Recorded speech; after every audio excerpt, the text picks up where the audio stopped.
So ayan, nandito na tayo sa bahay and wala na tayong bubong. Ngayon nandito yung dalawang aso. Kukunin na natin sila.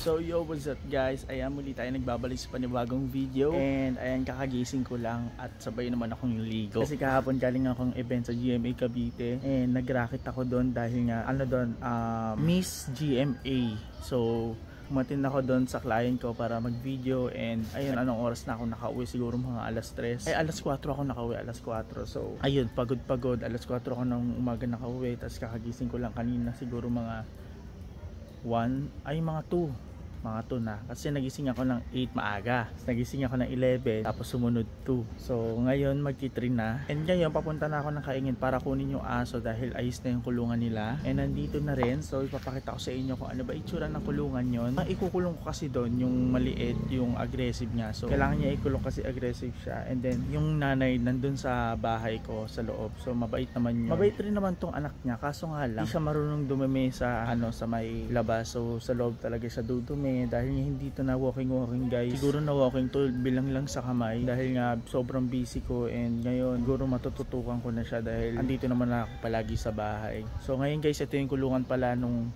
Mokang. Pangalan kasi nung puppy na yun is Mokang. So ito yung kulungan niya. So ito yung binili kong kulungan sa kanya and pinakulayan ko siya ng red. Ayan. So ayun yung itsura ng kulungan niya. Dito na muna siya pansamantala. So ayun, pinaalam ko naman to na magpapwesto ako na asa and pumayag naman yung owner ng bahay. So shoutout kay boss. Maraming salamat po boss sa pagpayag. So hindi na ako mahirapan na pabalik-balik ng Kaingin kasi ayun lang naman yung iniisip ko. Pabalik-balik ako sa Kaingin dahil nga yung aso ko. And syempre yung bahay ko rin naman dahil nga gigibain. So nahabol ko kung kailan gigibain. Kasi kailangan kukunan ng video para documentary ko sa inyo, makipakita ko sa inyo kung gaano kalungkot. So ayun, siguro na lang, makikibalitaan na lang ako talaga sa Kaingin pag nandito na yung mga aso. Wala na akong rason para magpunta-punta pa ng Kaingin dahil andito na yung mga aso. Yes. So ngayon inaantay ko lang yung movie dahil nga nagbook ako ng movie kasi nga papunta na ako ng Kaingin. So titignan ko muna guys kung nandito na ba. Kakarating niya lang po.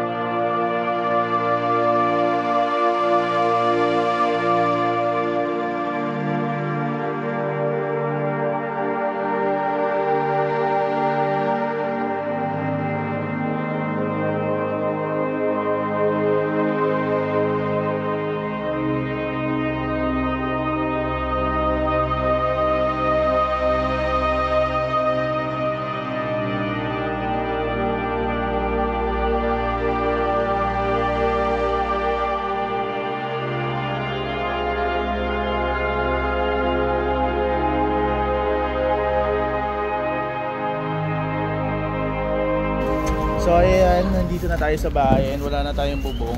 Ngayon nandito yung dalawang aso. Kukunin na natin sila.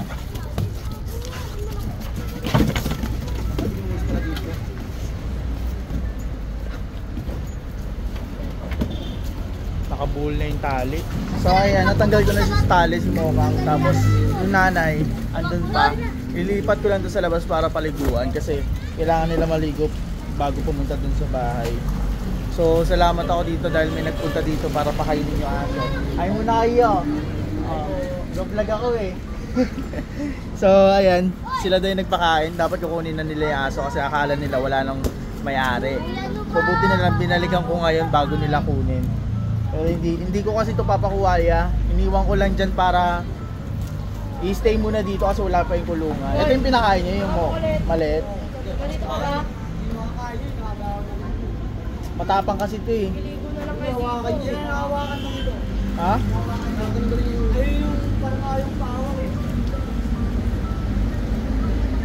So So ayun, may naantay lang ako kasama para mabidyohan tayo dito. Ngayon pag nandito na siya, ilabas na natin to si Mocha. Doon sila paliguan sa labas. Guys, wala lang talaga akong magawa kaya naiwan yan dito sa bahay dahil nga walang kulungan. So iniwan ko muna sila dito habang inaantay yung kulungan. Kasi nga, kapag hindi ko nakakulungan isa, ako pa yung magiging delikado. Kasi malay mo makakagat siya. As in, sobrang aggressive na ito pero mabait to sa amo. Pero nagtaka ako ba't na nila napakain, nahawakan din daw. Siguro dahil nga lang sa hindi napakain ngayon. So ayan, ngayon kukunin ko na sila guys kasi ayoko na rin talaga bumalik-balik dito at ayoko na rin sila mahirapan. Totoo, promise. Wala lang talaga akong magawa kasi inaantay ko yung kulungan. Ay, hindi ko sila makuha. And ayun, sana you will understand guys na ganun yung naging rason. Pero ngayon, magiging okay na sila at magiging safe na sila kung nakita nyo naman yung kulungan. And yung nanay kasi doon yan sa may bahay ko. So, doon lang siya sa loob. Ngayon, kukunin ko na sila at papakainin ng papakainin hanggang makuha ulit yung nila, yung katawan nila. So, ayun, balikan ko kayo mamaya. Wala pa yung taga-video ko eh. Inaantay ko pa eh. So, papunta pa lang siya. Wala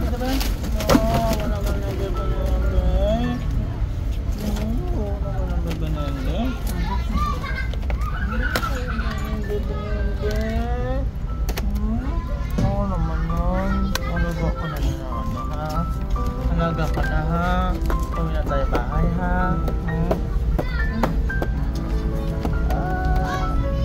Kung na tayo bahay ha. Kawawa naman yung bebe na yan.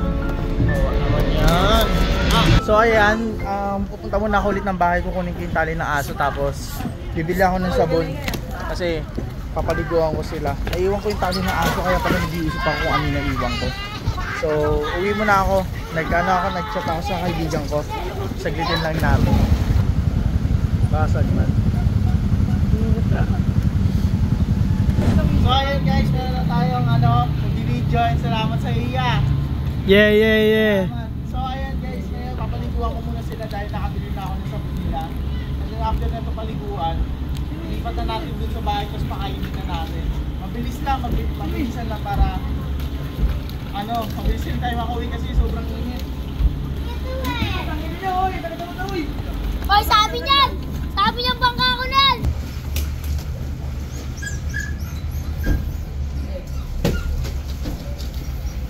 So ayan, dito ako paliguan sa pink house kasi wala naman na to. Babasa ako dito.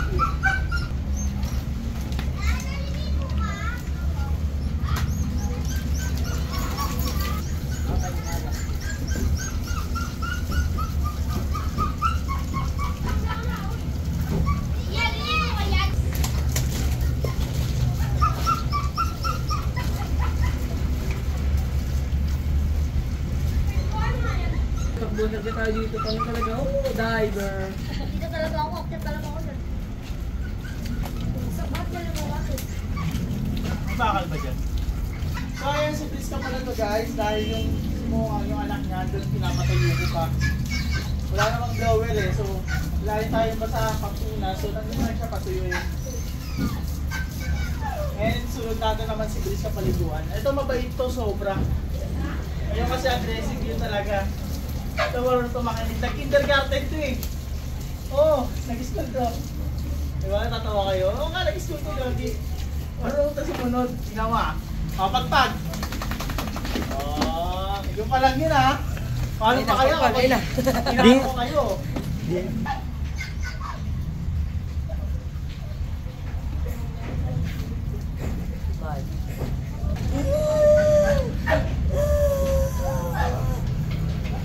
So yun guys, tapos na ako magpaligo ng aso and then patuyuin ko lang sila.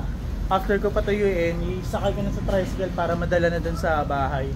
And then bibili na kami ng food para mapakain na rin sila.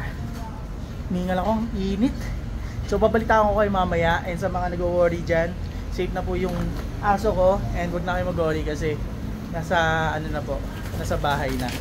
And makakain na rin po sila maya-maya. Balikan ko kayo mamaya guys. So ayan guys, ngayon nandito na tayo, papunta na tayo sa bahay. Naglalakad na lang kami, kakababa lang namin ng tricycle.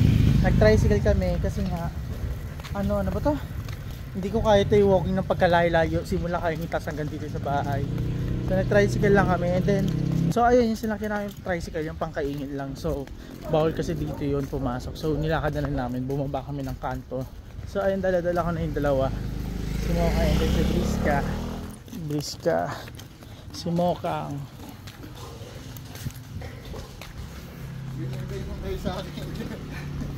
So ayan, kasama ko ngayon yung kapatid ko. Kung kanina kasama ko yung tropa ko para taga video, ngayon yung kapatid ko, kasi yung tropa ko hindi niya kaya ma-handle tong isang aso, yung aggressive niya. So si Johnny lang yung nakakahawak dyan. Kuya ko yan, kapatid ko. And ayan, galing pang tulog yan, pinabangon ko kaagad. Nakabukod na rin kasi tong kapatid ko. So punta kaagad siya dito para tulungan ako sa aso. So ayun guys, nandito na kami sa sa bahay namin. And ayan, iano ko lang, hingal talaga. So ayun, ipapasok lang namin yung isang aso, tapos yung isang aso doon sa kwarto. Pero titignan ko muna kung kasya siya doon dalawa, kasi bilis ka matanda na, so yung bulbo niya kumakalat. So hindi pa tayo nakabili ng suklay baka bumili na rin tayo ng suklay kasi sasabay ko yung pagkain nila ngayon. So ayan, si Ace yung nag-video sa atin kanina, si Johnny kapatid ko. So ito, si Briska, si Mokang. So ayun yung kulungan niya, pasok na natin. Tara dyan, pasok na natin. So ito yung kulungan niya. Ayun yung kulungan niya dyan. Pasok. Kasya na, dalawa. Dalawa, kasi mag-aaway yan eh. Hindi. Hindi, mag-aaway yan. Pag may pagkain. Pero di mag-aaway. So ayan, na-stress na kami dahil ito bukas pa. And mamaya maangat ng aso at makawala. Johnny naman kasi ito talaga yung nag-handle ng aso. So kaya rin siya yung tinawag ko. Tubig. Nasaan na yung stainless? So ayan guys, huwag na kayo mag-alala. And then papakainin na natin siya. Bibili lang tayo ng pagkain. Briska, Mokang. Mokang. Sa gitna lang. Yan, nilagyan niya nila lang ganyan. Mabigat ba?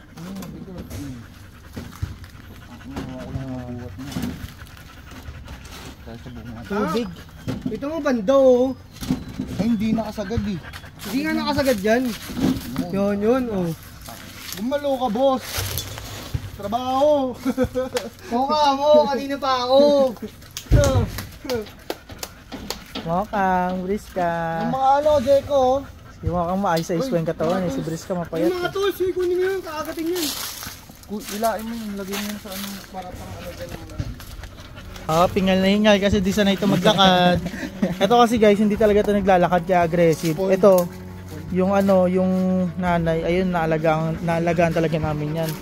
Nilalakad yan araw-araw. Ito, bilang lang sa kamay nung nalakad to nung na-walking. Kaya sobrang aggressive niyan. Pero maamo naman yan. Ay Johnny, ito pala yung lock oh. Ito yung hanap namin lock. Ito. Nasa pulis ako.